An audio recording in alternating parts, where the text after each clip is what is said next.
আলোচিত সেই বাংলাদেশি পর্ণযুগলকে অবশেষে বান্দরবনে গ্রেফতার করেছে পুলিশের অপরাধ তদন্ত বিভাগ সিআইডি।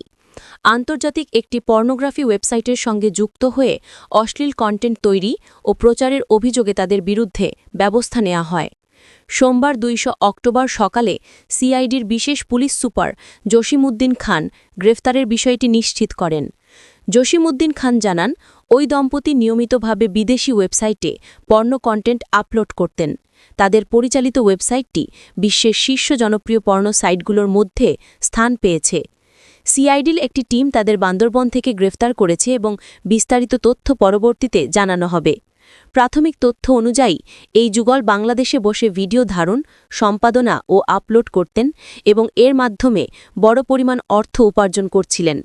বাংলাদেশে পর্নোগ্রাফি নিয়ন্ত্রণ আইন ২০১২ অনুযায়ী পর্নোগ্রাফি তৈরি ও প্রচার একটি ফৌজদারি অপরাধ। শুধু নিজেরাই নয়, তারা অন্যদেরও এই কাজে যুক্ত হতে উৎসাহিত করছিলেন, যার ফলে দেশের ভেতর থেকে পর্নো ভিডিও উৎপাদন ও প্রচারের একটি নেটওয়ার্ক গড়ে উঠছে।